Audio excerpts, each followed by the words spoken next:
information teams to the Apache helicopter, the AH-64 Rob Ryder. Yes, indeed, Danny Clisham. Boeing built it, initially McDonnell Douglas. It's a new kind of soldier bringing a powerful punch to a video game-style battlefield with electronic aiming devices, Hellfire missiles, and a rapid-fire cannon. A crew of 2, Danny Clisham, and the pilot sits in the back. All right, now look at the unusual landing gear. This airplane had a competition against a Bell helicopter, and it was the landing gear on this AH-64 as well as the 4-bladed rotor and 4-bladed tail rotor that actually allowed it to win the competition over the Bell helicopter, the AH-63. And it was because the landing gear on the competition helicopter, the Bell helicopter, was a bit precarious. Now, as we see this, I want you to look at the top of the rotor. This is the Longbow Apache. That is a special radar on top, which enables the helicopter literally to barely peek above the trees, expose only that radar, get a picture of the enemy, and then allow its potent weapons, including that jet turret, to help destroy the enemy. And that jet turret is really something. All right, we'll talk about that too. Now look at the armament on those pods, on those pylons to the left and right of the cockpit and below the engines. Also look at the gun just below where the pilot and the gunner sits. Now, as Rob Ryder told you, this is a helicopter that had a lot of names because it first started out being developed by the Suma Corporation, that's Howard Hughes Corporation, known as Tulco. That was one of its names. That was changed to Hughes Helicopter. It was built in Yuma, Arizona, and then Hughes sold to McDonnell Douglas, and then McDonnell Douglas sold to the Boeing Company. So in this one we say, who's your daddy? It's got 4 hyphens in this heritage. This aircraft is from the 229th Aviation Regiment down at Fort Knox, Kentucky. Chief Warrant Officer 4 Dave Hendrickson is the pilot. The co-pilot gunner sitting in the front seat is CW2 Tim Sherwin, and the crew chief not aboard the aircraft is Sergeant First Class Wayne Gann and First Sergeant Joe Loya.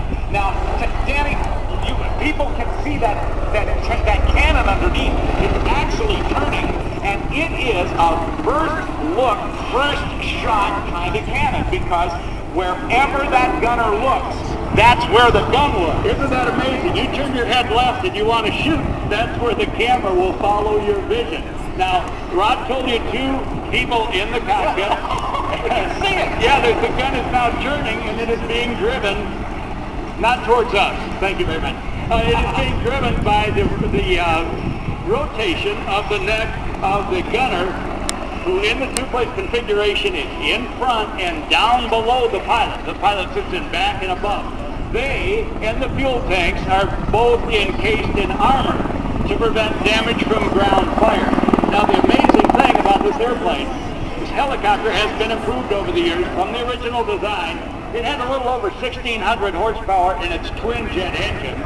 It has been upgraded with 2 2,000 horsepower jet engines turning that rotor, and new composite blades in the rotor that allow for greater payload, lighter operating weight, and greater speed.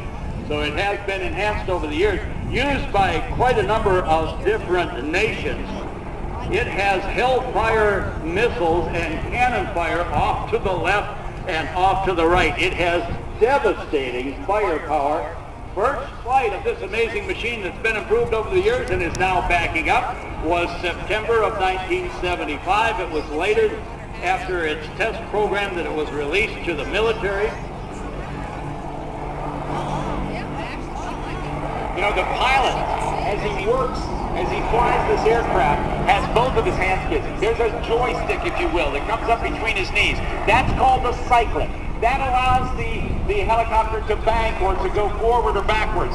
But then he's got in his left hand what they call a collective to help him go up and down. But then at his feet, not rudder pedals, but anti-torque pedals that allows him to do that twisting dance as he tries to beat the air into submission. So turning left, turning right, backing up, flying sideways.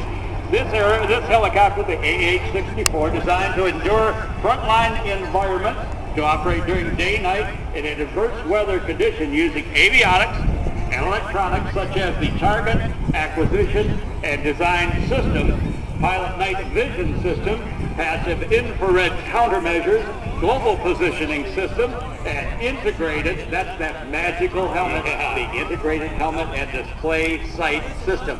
That's again where you turn and that's where you shoot. You turn your head, you shoot there. So it is all triangulated from different positions, and that's what sets the gun towards the enemy.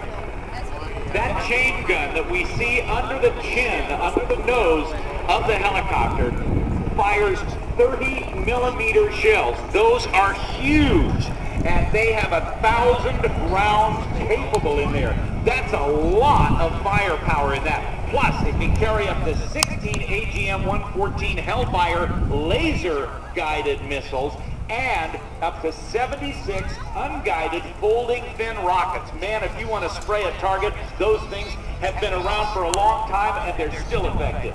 And the consequence of all of what Rob said is the devastating effect they had on the enemy's helicopters during the various desert battles. It is a tank fighter, that is, a damage to the enemy's tank. And other things I want to tell you about it, it can take a licking and keep on ticking. In some cases, the AH-64, like the one you're looking at now, took damage in battle. It got its crew members home safely. But once home, it was rendered unrepairable. It was in fact junk, yet it still got the crew members home despite being crippled to the point it's never worth repairing it ever again. Yeah, it's actually designed to withstand 23mm cannon fire, and the cockpit can withstand hitting the ground at a 1/2 foot per second.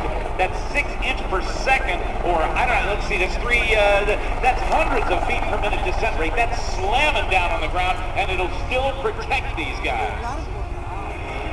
It also uses a superheated ceramic block to deceive enemy heat-seeking missiles.